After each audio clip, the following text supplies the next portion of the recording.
game. Blouses. Gallenchuk. Disaster. Spaghetti. Disaster. Well, I mean, I'm no doctor. We now join America's most popular show, already in progress. Everybody loves Mitch and Sean. You guys are the greatest duo.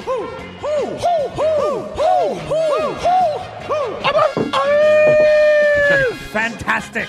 That team sure did suck last night. They just plain sucked. I've seen teams suck before, but they were the suckiest bunch of sucks that ever sucked.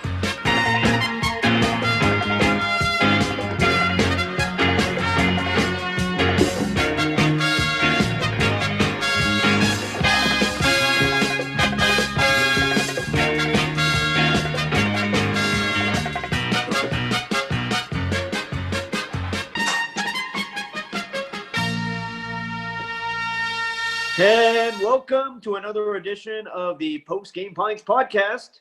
Mitch Gallo and Sean Campbell. I was worried there for a second, Sean, as I didn't see you in the frame and didn't know if we had you on the line. Oh, no, I'm always ready to go. You said that we're going to start the Post Game Pints podcast, Gallo and Campbell. I'm going to be there on time. Sorry, I left my apron on. I was busy in the kitchen, but I'm not going to miss an episode. Cheers, Mitchie. Your beer looks great. I could smell it from here. Of course, the Post Game Pints podcast brought to you by LaBrosse Brewery. Go and check it out. I know that they're going to be reopening on January 8th. I believe that's today, January 8th. Make sure you go get and stock up lots of Campbell Play-by-Play IPA and Angry Gallo Ale. Looks good, buddy, and glad to have my first pint of the day. Currently on vacation, but I'm here for you, buddy, you and Dave, and the Post Game Pints podcast. I'm going to try to talk sports the best I can, and man, oh man, I've been entertained as of late. National Football League, we got wild card Saturday and Sunday coming up this weekend, and Sean, hockey. It's right around the corner as far as the NHL is concerned. Yeah, so I'm looking forward. We're going to go through all 6 super wild card games as both the Chiefs and the Packers got the bye a little later on in this episode of the Post Game Pints podcast. But Mitch, close it home for both of you, both of us, is, of course, the Montreal Canadiens. They've started training camp, and they're the biggest question for them is, will their power play be better this year? If so, why? If not, why? I'm going to go with it's going to be the same. Maybe slightly better, but I'm going to put them in that 10 to 20 range in the NHL, right in the middle of the pack, about where they were last year. And you say, why not, I guess, since I don't think they're going to be better. Well, the two things they need most on the power play is someone who distributes the puck efficiently, and they did not get that type of player. And they need a game breaker who could shoot and score from anywhere on the ice, and they didn't get that player. I like Toffoli. I think he could help slightly, but I don't really know how much of an upgrade he is if he's going to take some power play time from Thomas Tatar. You know, I see them as comparable players on the power play. Josh Anderson has never really been a power play producer in his career, so it would be a new area of his game for him to elevate in that area, so I don't see it from him. And other than that, the personnel, some moving parts. Maybe Suzuki's a bit better, maybe Kotkaniemi's a bit better, but maybe get some regression from other guys. So, Sean, long-winded. I don't think the power play is better. I think it's about the same. I think it's better. I think it is better. And I'll tell you, there's 2 players that I think are going to make it better. And they're 2 young players that are expected to be better for the Canadiens. That's 2 center icemen. That is Jesperi Kotkaniemi and Nick Suzuki. And I know it's early on. They've been working one power play, Nick Suzuki. I think he's going to be a better hockey player. He was great last year, but now he's the guy that makes the decisions on the power play. I think that that's going to be very important for the Canadiens. 2, Jesperi Kotkaniemi. For me, he just needs to develop that shot. He needs to have that shot. If he has it early on, I think it's going to be better using Jesperi Kotkaniemi's shot. But let's swing it all the way back around to Tyler Toffoli. Tyler Toffoli may have similar production in the end, at the end of the season, goal-wise, to Thomas Tatar. But I find they shoot different. And Thomas Tatar, to me, was never a good bumper player. That's what Tyler Toffoli can do. Shoot tight, quick. That's what you want. And if Tyler Toffoli can do that on the power play for the Canadiens, set up by Nick Suzuki, that's what opens up Shea Weber. That is a weapon. the Canadians can't use because it was the only weapon that they had. Now, if you get that bumper working and another portion of your power play, you can't overplay Shea Weber, and that will lead to more goals. It may not be Tyler Toffoli goals, but if he's open, then he creates chances for whoever goes to the front of net. So I do think that the power play should be better. Am I talking the top 5? I'll put him in the top third. I'll put that power play should be in the top third with the players that they. I'll add to this, Sean. I look at the Canadian division, and I only have the Canadians' power play being better than the one of the Ottawa Senators and the one of the Calgary Flames. If I look at the other power plays, there's just too much offensive talent to go around on the Vancouver Canucks with Pettersson and Quinn Hughes and Brock Besser, and then with Winnipeg, Scheifele, Laine, Wheeler, the Maple Leafs, Tavares, Matthews, Marner, Nylander, at the Edmonton Oilers with the reigning Hart Trophy winner in Draisaitl and McDavid and the other really decent players that have surrounding them. Like, I just look at the Canadiens division, and I think it's going to be hard for them to be in the top half as far as power play is concerned. Now, I know we're going to have another episode that gets to all our predictions. We're only talking about the power play right now. Just because I don't see the power play being in the top 4 in the Canadian division, that doesn't mean I don't think the Canadians are going to be in the top 4. And I think that leads to a whole other question that we could probably save for another day, is how much better the Canadiens' penalty kill has to be. With power plays like that in the division, how important it is for those penalty killers to be the best, starting with Carey Price and Jake Allen in goal, and then Sherratt and Weber. And maybe that's one of the reasons why there was rumors the Canadians wanted Zdeno Chara, because of the amount, those power plays that you just listed off. I'm not saying that the Canadians' power play is going to be better than that, but it should be built off of system and structure because they don't have the firepower that the other power plays do. All right, World Juniors just wrapped up, Mitch, and we just got to see a whole lot of talent from the 2019 and the 2020 draft. These young players who are on the cusp of coming to the NHL. A lot of these players joining their teams and training camps as we speak. Looking back at the World Juniors, is there a player or two who you think will be amongst that group that played in this World Juniors the best? Out of the players that you saw at the World Junior Tournament, no matter what country, who do you think will have the best NHL season of that group? All right, I'll give you 2, okay? Okay. I'm going to give you from Team Canada, Bo Byram. I think he's looked fantastic. And I just see a great situation, right? So he's a returning player. He's slightly older. He may have had a shot to make the Avalanche if the season started back in October like it should have. And he's gonna walk into a really good situation in Colorado where he's well insulated. He's not over relied on. He's got some good veteran. They're going to be a really offensive team. So I think he's going to walk in there and have an impact with Colorado. And the other guy, so impressed, Sean, and maybe he will be the Rookie of the Year, Tim Stützle. And I kind of like him jumping in with Ottawa for the opposite reasons that I was outlining with Byram, because he's going to walk into a place in Ottawa where he's going to get all the fucking cookie time. He's going to get all the big time minutes. They're going to be able to bring him along and groom him almost like when Pittsburgh was bad and Sidney Crosby came in, and yeah, maybe his plus minus won't be that good, and he's going to be on the ice for his share of goals against.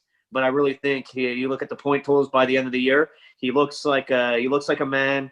He dominated. He played on a bad team like Germany. Germany may be comparable to Ottawa with how they're going to play, and was still able to put up mad points and be the MVP up front of that tournament. So I'm going to say Stützle up front and Bo Byram on defense. Both really impressed me.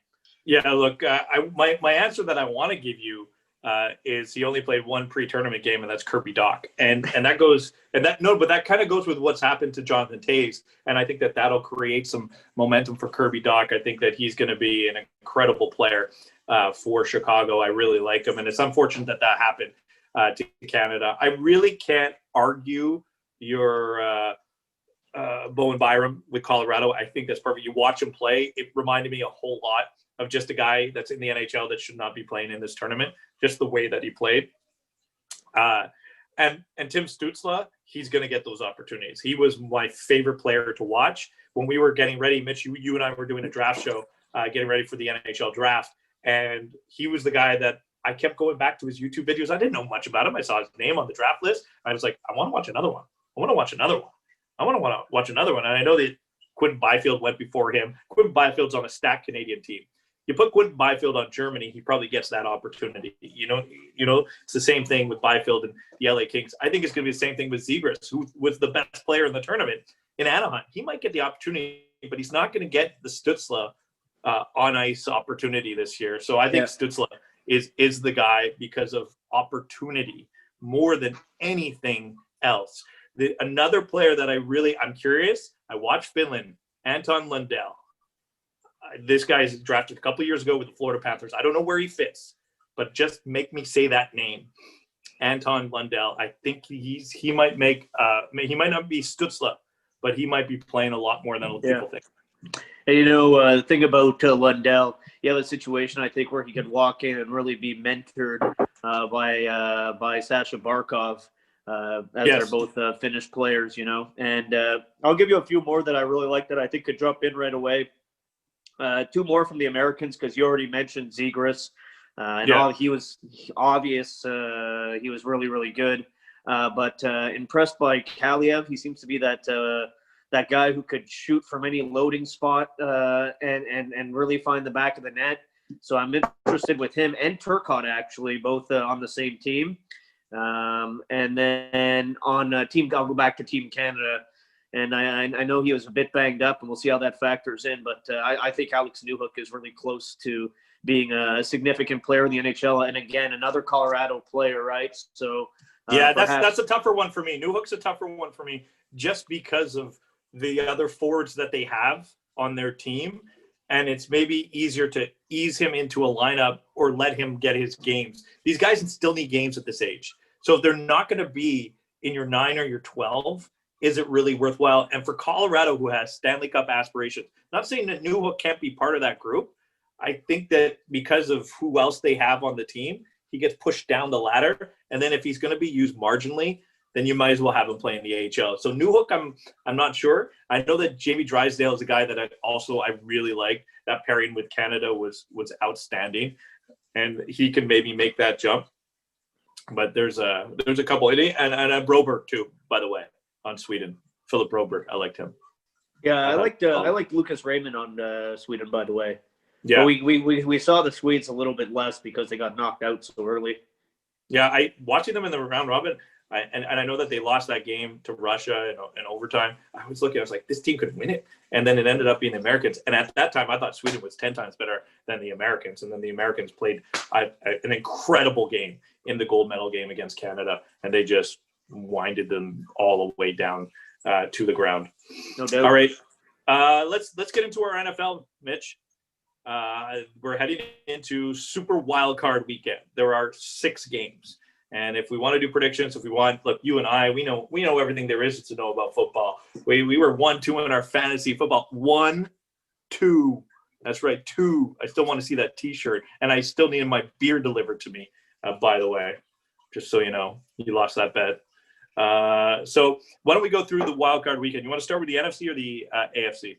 Let's start with the NFC because I want to bitch and complain right away. Okay. Like Sean. Yes. If you were to say that Tom Brady would get some type of benefit and some type of luxury that was unearned and undeserved, of course, we would say it's going to happen this year again. And I just find it really pisses me off that and he's playing Washington. He gets they get to play Washington. Like, Come on, man. Like it bothers me. Big time that after the season that they had, and look, I realize that the Saints don't have the most difficult matchup either. They have to play the Bears, but the Saints win the division, and they get the more difficult matchup. Where Tampa Bay only beat. Try and get this: the Tampa Bay Buccaneers only beat one playoff team in their 16-game schedule. Yeah, don't remind me. I know which team it was. Yeah, well, so memory. That's why do you think I'm saying go Washington? Go Washington. Look, I like this matchup because there's a little bit of rooting interest going for Washington. I love this Washington story. Alex Smith coming back from injury. They got rid of Dwayne Haskins, put him on waivers just a week ago, and they squeeze out that victory. And I know there was the whole Philadelphia who cares? Okay. Washington won. Giants, stop complaining. You only won 6 games this year. You all don't even deserve to be in the playoffs. Sean, to go back to that. Yeah. And you know I'm going to be quick to defend the Eagles always. Sure. But number one, you're right about the Giants. Win more than 6 games. Okay, Yeah, that's number one. And number two, it's not like we're talking about Aaron Rodgers behind center and the Eagles pulling Rodgers from the game. We're talking about a rookie with 4 games experience who in that game didn't even look all that good after the first 2 drives. But he's much better than Nate Sudfeld, who only dressed for 1 game, and that was the first game of the season. And let's be honest, I know that they were working for the future, but them losing that game, giving a couple more draft picks, is the smart thing to do. And in the end, though, Nate Sudfeld, I know they don't want to slam this guy. If the Eagles at some point play Nate Sudfeld next year, let's back up and say that they didn't do this properly. Okay. Yeah. Jalen Hurts is their guy. He should have been playing. And you're not worried about another game. That guy needs all the reps that he can get. He is the future if they're moving away from Carson Wentz. Next year, if they stay with Carson Wentz, it's Wentz or Hurts. Sudfeld's not in the mix. That's the biggest problem I have with the Eagles trying to defend what they were doing. Who cares? I don't really care because teams do this all the time. The Pittsburgh Steelers had something to play for, and they still sat Ben Roethlisberger. So who cares in the end? Eagles, they played the way they did. Washington went to win their game. But I love the Washington story. And even if they're under 500, I think it'll be fun if they stick it to Tom Brady a little bit. And Ron Rivera, Alex Smith, you can get behind these stories. I love watching Chase Young play. So I'm in on Washington. I don't think they can do it, but I'm intrigued in that storyline. So it's one of the higher games that I'm interested in. Look, if I'm going to pick a winner from that game, I'm going to pick the Bucs. But I think Washington can make this a competitive game. I have not seen, again, besides for their game against the Packers, I have not seen the Bucs beat a good team. Okay, good for you. You beat up on the Falcons twice and the Detroit Lions without Stafford in the final 3 games of the season. Good for you. But, they lost to the Rams. They lost to the Saints twice.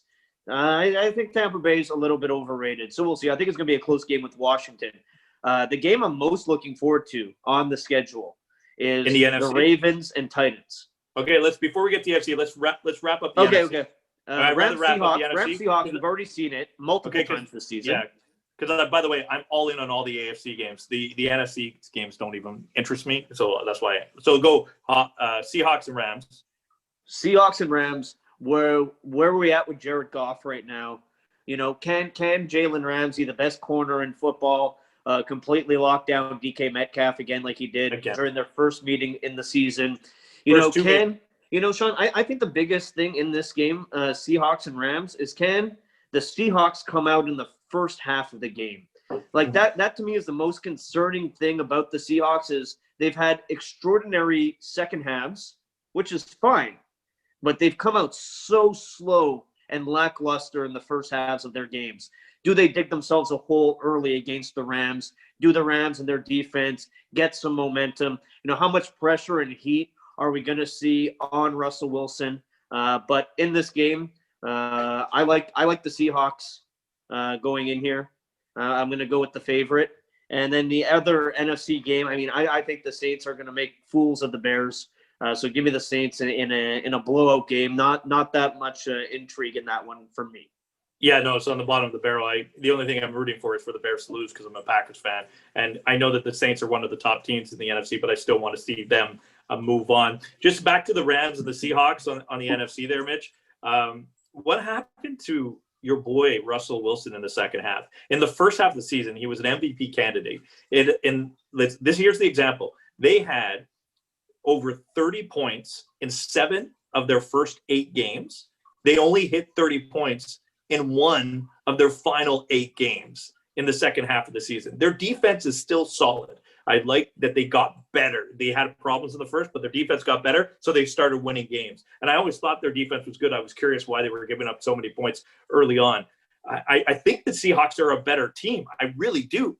But, man, they are so inconsistent. And if they play at 50%, the Rams can roll on them. Oh yeah. If Goff is there. I'm going to take the Rams if Goff plays. I'm not taking the Rams if Goff doesn't. That's my pick. You know, Sean, I've varied my opinions over the course of the season, but it wasn't too long ago that I was picking the Rams to play in the Super Bowl. So if they have Goff and their defense plays like I know they can play, and they move the chains on offense, I could definitely see the Rams winning the game. Just with the health status of Goff being up in the air, I'm going with the Seahawks. But I like the Rams a whole lot. Saints-Bears, blowout. AFC, Sean. Let's go. AFC. I'm going to go with where these games are at. Yeah, I think Rams-Titans is the most entertaining game. I think it's a coin flip. I'm going to go with Tennessee. Give the ball to my boy Derrick Henry. Give it to him over and over and over in the cold weather and let him get it done. Yeah, but here's the thing: the Ravens' run game has not just been Lamar Jackson. Dobbins has been good. He's been so good in the second half, and they've really been able to use even Edwards, Gus Edwards. There, they've kind of platooned them, and with Lamar Jackson, they've been running the game. I'm hoping that that there's maybe a little. I don't think there'll be bad weather, but just you create that run game, because I'm with you on Henry. I like watching it. It's the third game that I'm interested in, though.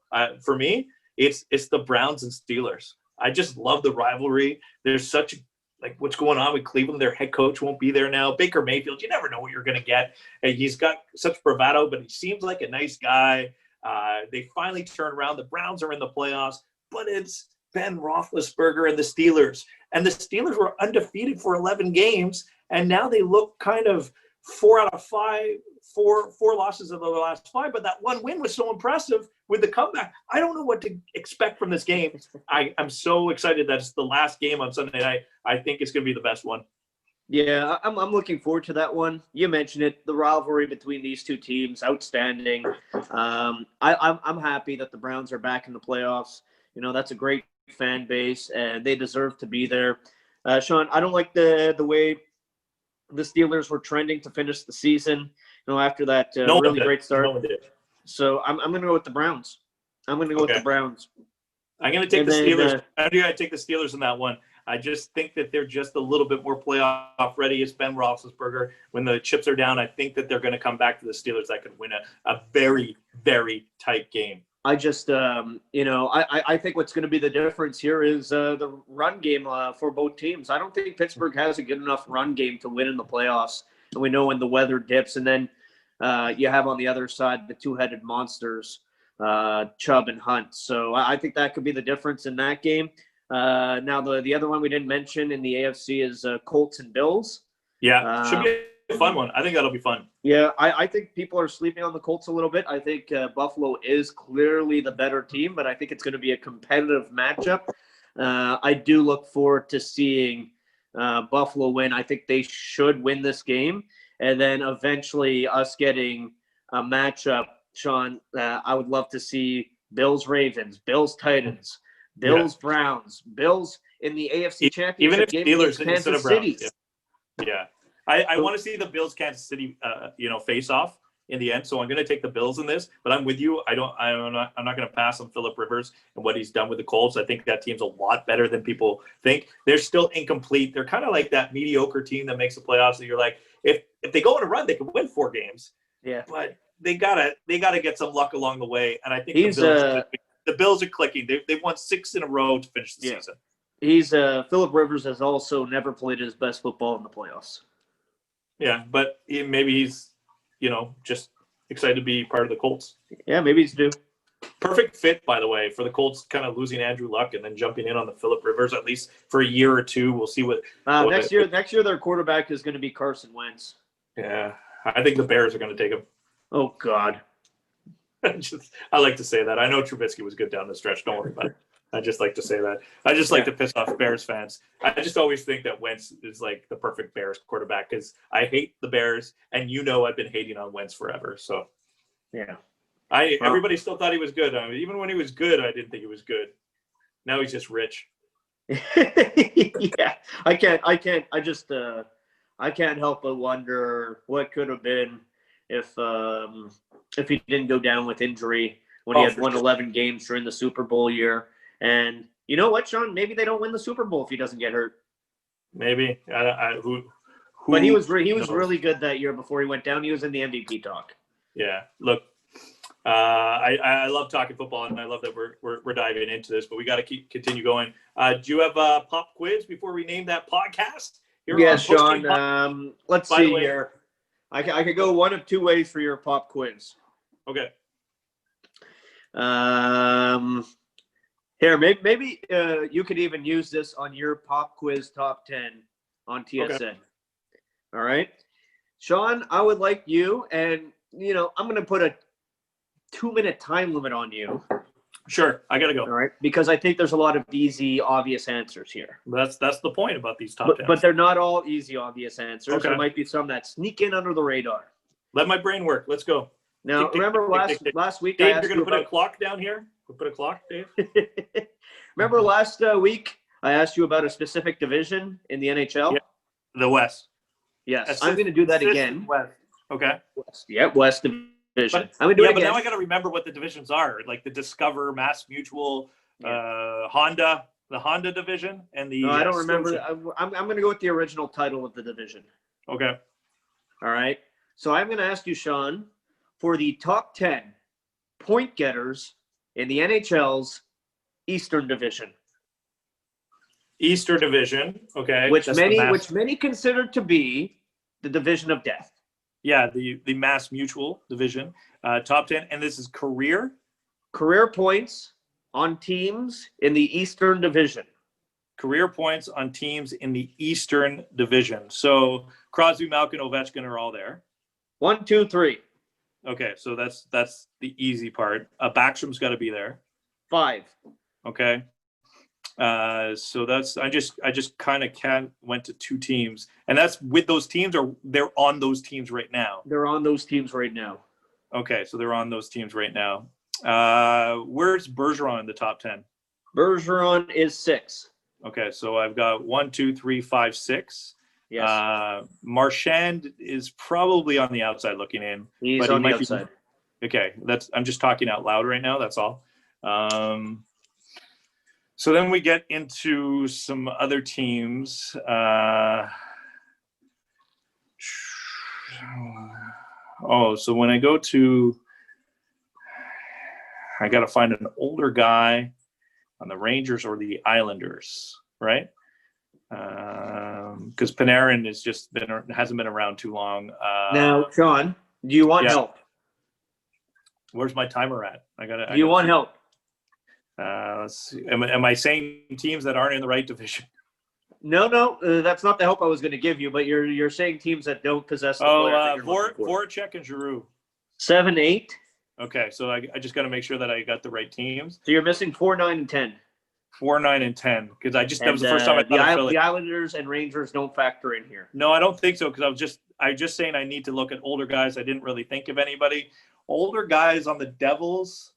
Could it be Travis Zajac? No, he's the oldest guy on the team, I think. So I don't think anybody on the Devils. And then that leaves. I'm missing a team. There's a team I haven't addressed yet, right? You're missing a team, and they have one of the players. And you're missing a team that you named that has 2 of the other players. What team am I missing? I already said. Now I can't think of these divisions. Or do I do this? Oh, okay. Here we go. I got it. Skinner and Stahl. Stahl, yes. Skinner, no. Okay, I forgot. Eric Stahl's on Buffalo. Yep, that's why I put this in here, because Eric Stahl always finds his way onto these lists. Everyone forgets how amazing he used to be. Is there a defenseman like Letang or something on this? There is a defenseman on the list. It's not Letang. It's the Chera. Yep, 10. Okay. So who am I missing then? What number? 9 You were or missing 4? number 9. Number 9. Number And I 9. got one defenseman. So then it would be. Would it be Washington? Nope. Pittsburgh? Nope. Boston? Yep. Oh, Krejci. Yes. Number 9. I did pretty good. Come on. I don't know if I did the 2 minutes, but I think I only had like 3 wrong answers. Yeah, and the reason I put it is because of how underrated and how much people forget about specifically how good Eric Stahl is. Voracek, And David Krejci. Krejci and Voracek. Krejci, Sean. Krejci's entering a contract year. Yeah, I always liked him.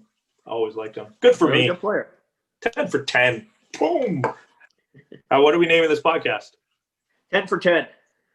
Yeah, 10 for 10, baby. I also like whatever I said about Carson Wentz. He's rich. Carson Wentz is rich. Yeah, that's a good point. There you go. It's up to you, Dave. Yep. Stay tuned. Post-Game Pints podcast brought to you by LaBrosse Brewery, 133 LaBrosse. I know that there's rules and regulations coming down, but make sure you check their website at labrosse.com. Get your Campbell play-by-play IPA. Get your Angry Gallo Ale. This stuff is still there. The contest is still on. So good. And in our very next Post-Game Pints podcast coming out in a couple of days, we will get you ready for the Montreal Canadiens season. Predictions galore. It's just Montreal Canadiens predictions. You get to save the episode. You get to mark it down. You get to make fun of us when we're wrong. You won't want to miss it. Bang.